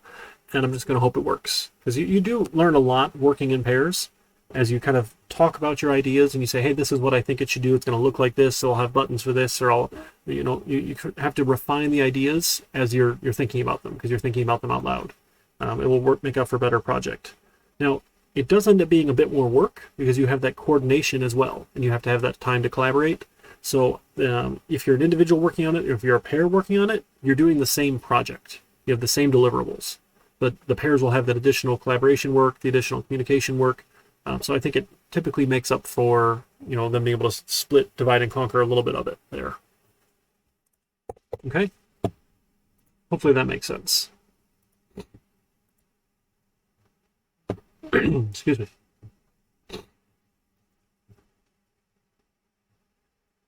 So we'll meet on Zoom on August 23rd. Present our games to the rest of the class. Can't make it. No. Schedule a time. You to present to me. All right. So we're going to build a little game here. It's not going to be a very interesting adventure game here. We're going to have this pretend adventure game.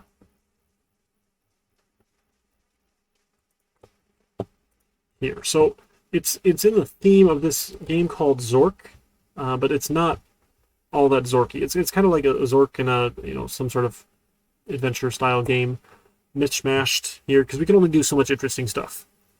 But Zork here was one of the original text-based adventure games. 4 people wrote this in like 2 years on an old mainframe in like the late 70s. It was amazing, super cool. And all it did is it gave you a screen with a bunch of text on it. And then you would type something in to say what you want to do. Now, we're going to do a little better than this, right? We want to, in the theme of this, basic sort of style adventuring, we're going to add a graphical user interface. So it's our homage to Zork, this little adventure game here. And what's going to happen is we're just going to travel around. We're going to pretend like we have a maze. I don't want you to actually have a real 2D maze because that's a lot of work. Hey, El Cravo, how you doing today? So we're just going to pretend there's a 2D maze that they're in. Like you're in some sort of little maze here and you're adventuring. And we're going to say there's a 25% chance of one of the directions, up, down, left, or right, having a wall there. So just wherever you are, you either can't go up, you can't go down, you can't go left, you can't go right. One of those 4 directions. You'd have to look up the course description there at the college catalog, El Cravo. It's an intro to programming course. How about that for TLDR? Intro to programming taught in Java. Hey, Popcorn Fuel. How you doing today? Yeah, definitely. Glad to have you along.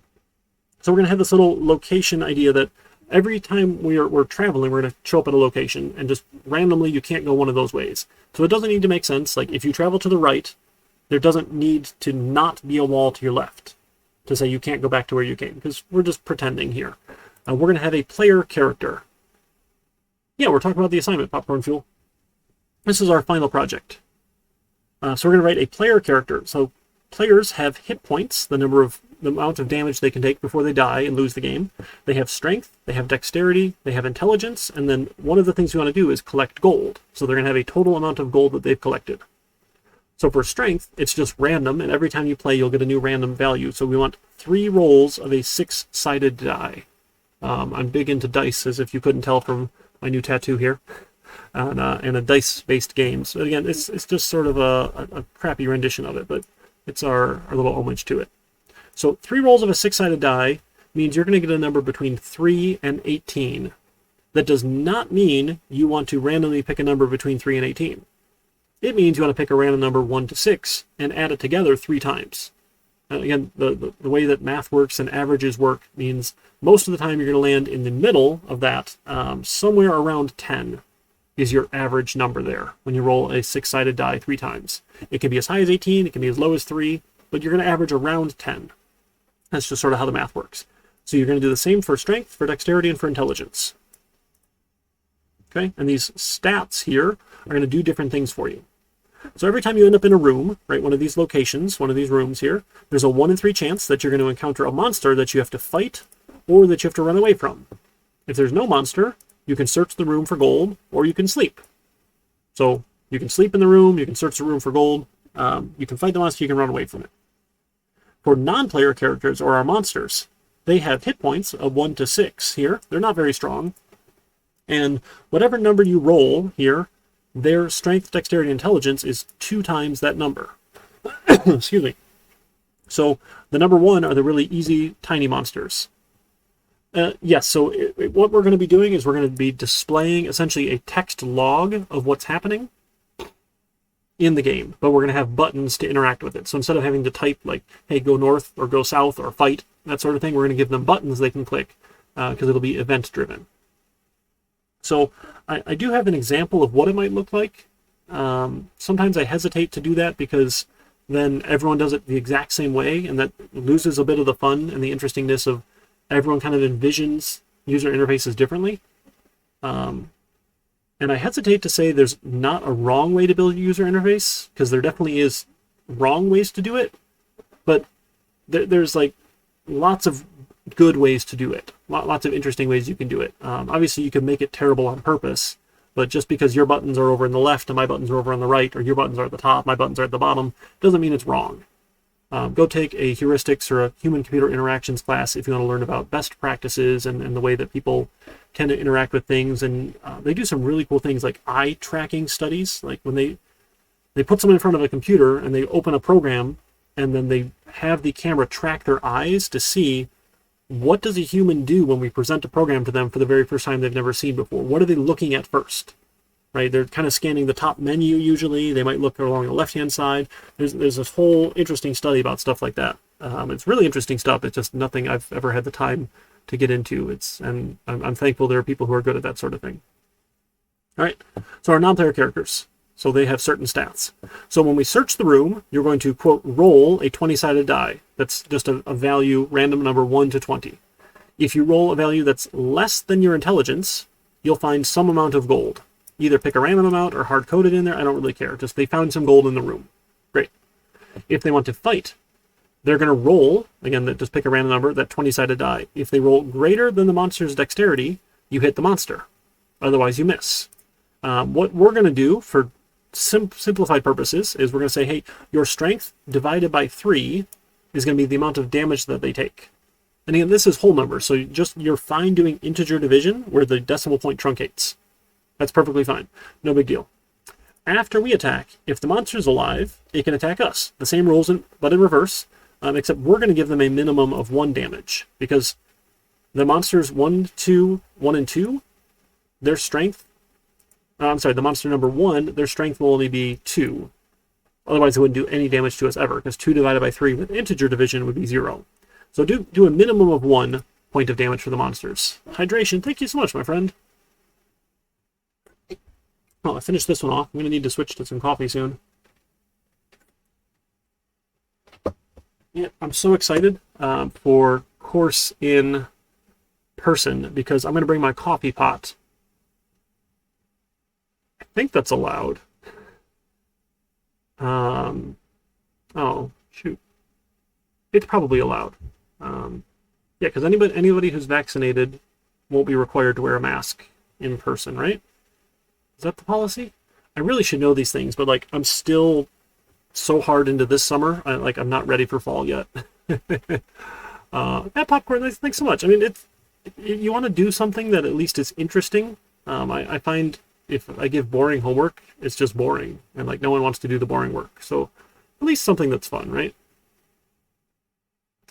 Oh wait, you put kappa? You're saying it's not fun? I'm confused by your kappa. Popcorn fuel.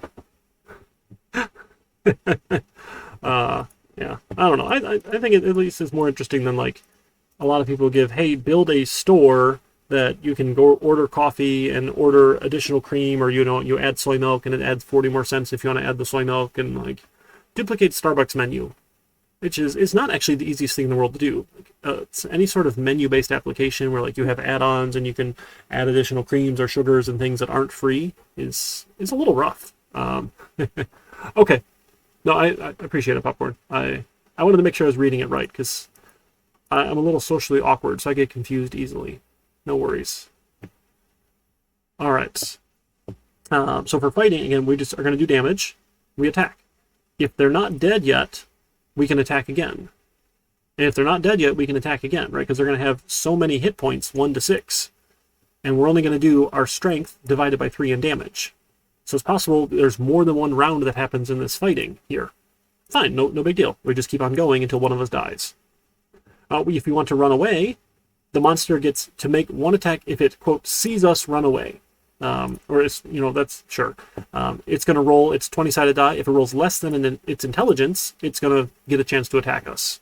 So the bigger monsters have a better chance. The smaller monsters, they're too dumb to notice you running away, or there's something silly, right? We're just trying to come up with some way of interacting here. And then sleep. When we sleep, we regain all of our hit points, but there's a 1 in 6 chance that a monster finds us while sleeping and gets to attack us. So monsters just kind of wander around this little, you know, maze that we're in here, right? And if we sleep a lot, they might just wander in there and hit us. Now the game runs forever until the player dies, or until the player dies. Right? Essentially, we're just kind of wandering around collecting gold. Now, these a 1 in 6, like, so do random randint from up to 6, and on a 0 or on a 1 or on a 2, on a 3, on a 4, on a 5, any one of those chances here, make that thing happen. Yeah. I've never been a fan of math.random. So I like the random.next, but that's just me.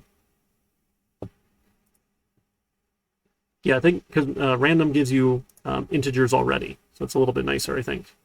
We did that here in our controller, right? Next int, you just give it a max. Oh, buying stuff with gold would be so cool. So I had plans to like do this, but with more rules and more interesting stuff in another course, and then it just felt a little silly because then they'd already have a starter from if they took me in 1500. But that's the sort of fun stuff. So if you want to add in additional features like buying equipment that gives you extra damage or gives you like extra dexterity, all that sort of fun stuff would be amazing. But that's a little bit beyond. This is our first semester of programming, so we're just going with basic for now. And if you find you don't like these numbers and you want to like make the monsters a whole lot stronger, go for it. So technically, you can do it without any of them, classes and objects. I strongly recommend against that. But if you want to go down that route, you can still meet all of these objectives without writing a single class. You're going to be doing a whole lot more work, though. So the idea is, now that our toolkit of, hey, these are all the things I can do in Java, I can write classes, I can write methods, I can do my loops, I can have if-else statements, those sort of things. I can look at how I would design this, right? So like player character is essentially a noun, right? And then that might be a class that you could have here, and it would have these different attributes, right? I would have an instance of player. In other versions, you might have multiple players available here.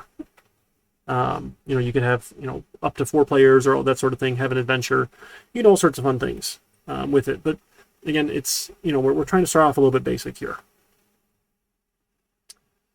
Nope, that's not it. I had a good one for you folks. I gotta find it here. Yes, so I'm into collecting things now for gaming because I'm a giant nerd, and I found this really cool invisible ink. So like the idea is you can you write out a note in it, and then I think this one it was if you heated it, it would turn visible or that sort of thing. So you could do these sorts of fun puzzles and whatever nonsense. They're just sure. I like nerdy, geeky stuff like that. But I had that invisible ink out, and my son ended up drinking all of it. So now we were stuck in the hospital waiting for him to be seen. Because he drank invisible ink. All right, okay, that didn't go. No, it was a joke. It was a joke. So, all right, maybe it didn't come out quite right. All right, how about that? What's the difference between a cheeseburger and a shooting star? One is a little meatier. Hey, Milo, how you doing today? Yeah, so player characters could be like a class. A non-player character could be a class, right? The sort of there's just ways that they interact with each other. I really do collect nerdy things though, but yeah, no one drank the invisible ink and turned invisible. We just had to wait till he was seen. All right. I like bad puns and jokes. What did the janitor say when he jumped out of the closet? Supplies! Yeah, bad puns are great. I'm a big fan of those. Do you guys ever try and find recipes online, and you find these cooking blogs that people have, and like it's pages and pages and pages of stories, how it was their favorite aunt's dish, and she would always go out and do this thing out in the field before, and you're like, just give me the recipe, you know, tell me what it is here. So someone pointed out that the Lord of the Rings series is actually a memoir written by the hobbits.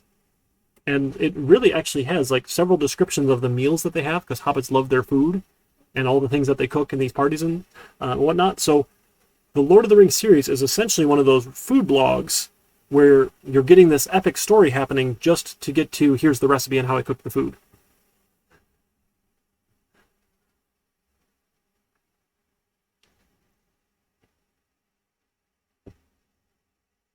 There you go, find some. We're building our final project, Milo, for our CIS 1500 course. This will be our little game here, just an homage to terrible text-based adventure games. So yeah, let me show you the kind of what I had in mind for a UI here. Again, just it does not have to happen this way. It does not. Sure. Excuse me. So my example fxml then. What we ideally want to have happen here, and sure, I guess I should have shown this. Oh my goodness, where'd it go? Border pane. The border pane layout actually works really well for this. So we can throw a border pane layout in here and make it take up all the space, which is really good. So the border pane then has an area for north, for south, for west, and for east and center. And what you can put in here, you can have a text. My goodness, I can't find things. I don't know, text area. So text areas can have more than one line at a time, which is really cool. And then we can throw a bunch of buttons. So the problem is you can only have one thing in each of these sections. So if you want to have more than one thing in there, you need to do another container. So the flow pane is really nice. Things just kind of flow there, but maybe we just throw an HBox in at the bottom section. So now I have a horizontal box there. I'll have a horizontal box in the top section. I'll have a vertical box in the left and the right. Now we can stack a bunch of things here. So in one of these vertical boxes, maybe I'll have now a label. Throw that in here, and this then might be like my player stats. Sure, why not? Maybe I'll throw a label up in here in the top horizontal box. Maybe this will be, I don't know, something about the room, gold. I don't know. You put something there if you want. And then we'll have a label maybe over on the right side. Maybe this is the monster stats or something. You know, throw some data in there. And then we can put a bunch of buttons, right? Button, button, button. Button, button, button, button. Sure, right? We can throw a bunch of buttons. Oh, you know what? Instead of a vertical box, instead of the horizontal box, let me change that. I don't like that. Oh, goodness. Undo, undo. Okay. Here's my horizontal box. Delete that. Let's put in a grid box. Oh, it's in the containers list. Grid pane. Throw that in the bottom. And now I want to add a bunch of add column after, add column after, column after, add column after, add column after. Okay, that's probably enough. And I can throw some buttons in here. Again, this is just one example here. It does not need to look like this, but I'm just throwing some options out here for you of one way we could throw all this together here. There, and then this button could be like the north button. And this button could be like the south button. Right, you get the idea. And east and west. Right, and then maybe we take some other buttons here then for some actions. And then we have like, this was fight or something, right? You could fight, or you could search for gold, or something like that, or just search, I don't know, whatever you want to call it. And then maybe you sleep. And then maybe you have another one for run away. I don't know. Just throw a bunch of buttons in any way you want. Okay, it's kind of bothering me that they're in that order, so I don't know. Anything like that. Whatever, sure. And then what you could do then is you can have an event handler that does a bunch of stuff here. So the on action here will be the run away button. Click. I don't know. Why not? And then my text area here. So this is the text log. I'll come back and make a controller. Now my controller gets some stuff here, right? All I have is the text area and the runaway button. Nothing super interesting. But then my text log, you can say append text. And in the text area, you can append, and we'll add a line of text here. We'll just say run away. And then I think you need to add in your own new lines. We'll see if it works like that or not. So back in my Hello World GUI, instead of layouts, this will be example fxml. There's ways to load different, like, set different scenes on the stage. We can look at another time. So every time I click run away, yep, if you add your own new lines, it adds it here. And you notice the text area even gives you a scroll bar automatically. How cool is that? So like your buttons can do different things, and we just kind of spit out a bunch of text. Like, hey, you swung and you missed, you swung and you hit, you did some damage, the monster's alive, the monster's dead, you went north, you went south, you went east. Anything that you want to start having, you can just display the results here in text. So it's sort of like this text-based game, now with a graphical user interface. That's sort of the idea. Okay. So I got to put together the rubric for you. I'll work on that in a little while. You don't need to see me do all that, but it'll be 40 points worth of rubric here, right, for our final project. So 1 point per percentage, essentially, right, because this final project is 40% of your final score. So every point on the rubric then is 1% of your final score. Hopefully the math just works out nice and easy that way to kind of visualize how you're doing on it. Again, the goal is everyone gets it done. Right? I want you to have something at the end of the semester you can say, hey, look, I built this thing.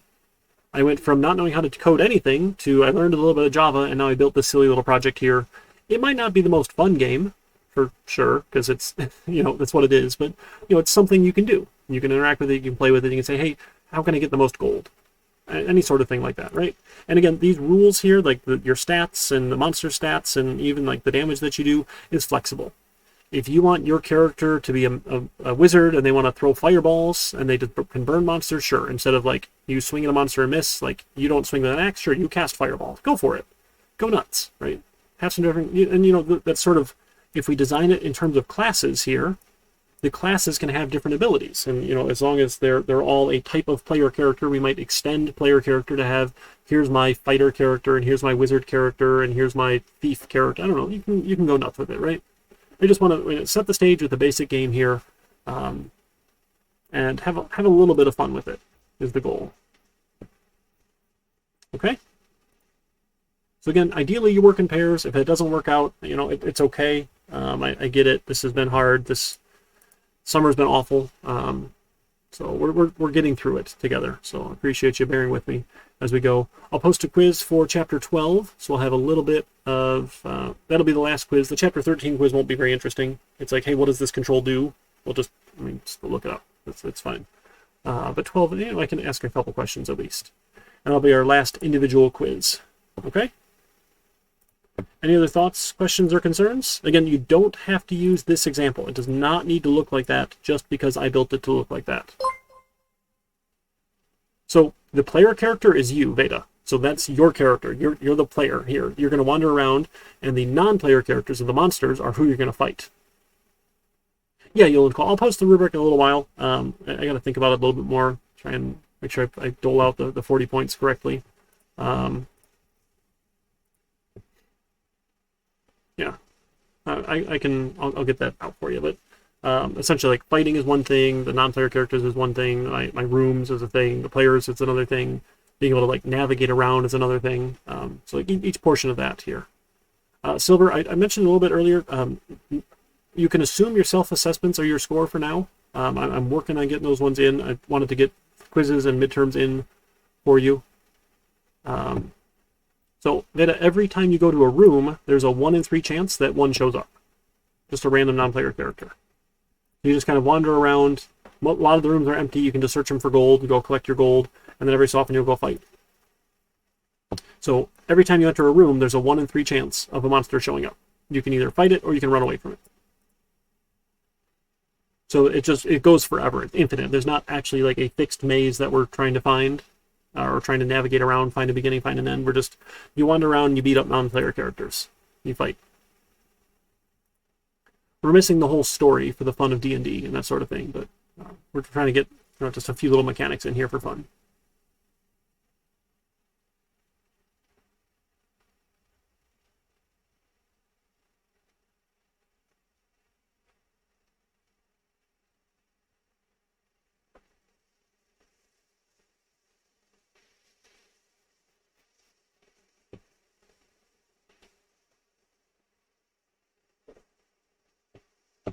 So the room is just like, that's the location that you're in, and then a room is going to have some amount of gold that you can find, and maybe a monster in it that you can fight.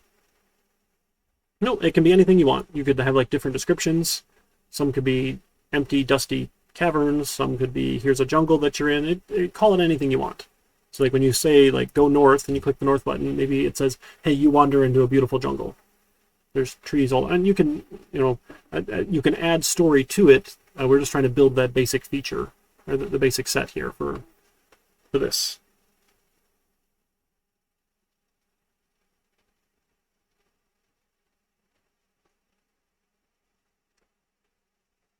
Hey, Snezkov.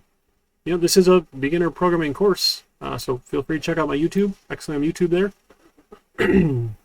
I've got all the courses I teach online. It's probably a decent start. There's a lot of ways to get into the field. You on the call? You all right?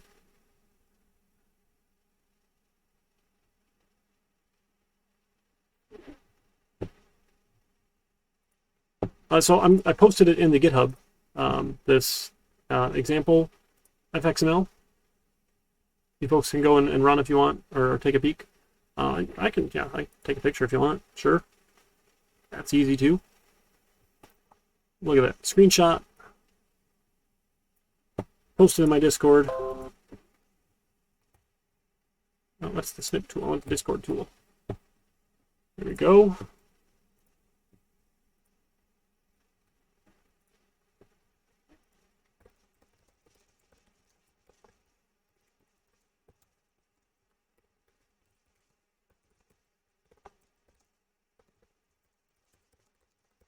Someone was asking about trying the FX project.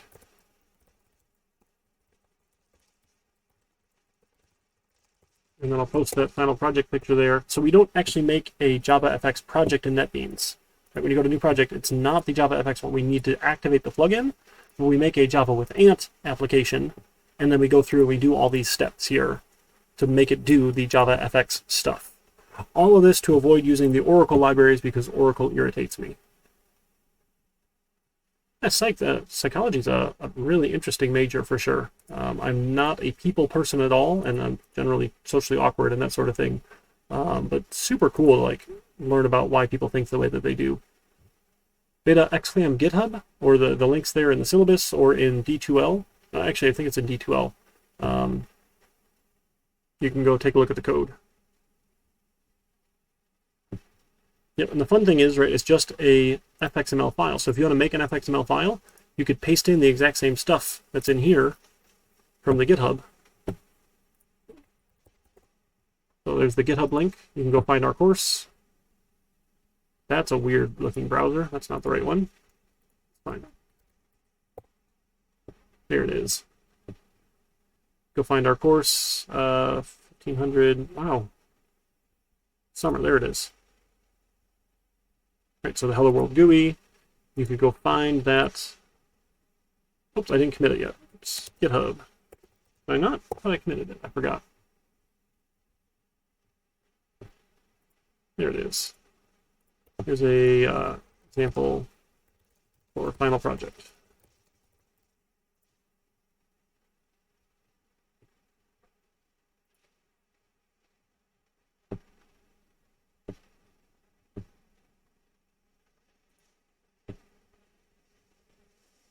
Yeah, we'll talk more about it next week. We got a little bit of time, right? We got a whole month to be working on this as we go.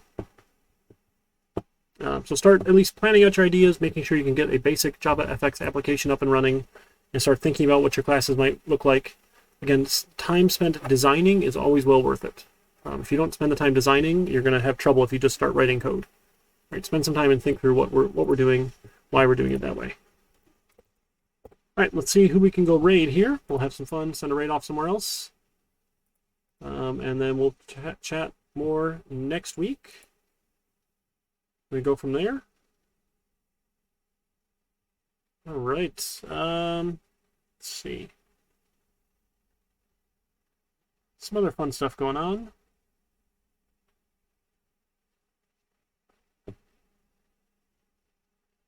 Python's great. Snezkov. Java's great. Like any language that you start with, any decent modern operating object-oriented language, once you learn one, you can pick up the others. So I also teach a Python course. I teach C#, I teach Java, I teach C++. I don't recommend C++ though. Yeah, so... Ooh, Artivix, Rob is on, the Boyd's on. We can watch some fabrication. That's always a lot of fun. Boyd's custom fab. We'll take a look over that way. Head out, have some fun. All right, folks, let me know how I can help. Happy to meet with you, chat during office hours, or we can schedule an appointment another time. Again, want you to be successful and have something you are proud of showing off at the end of this. So, you folks take care. I'll see you around. That's what we're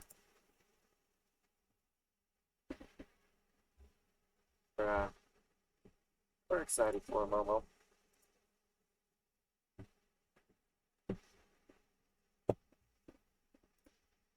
Okay, again, I'm gonna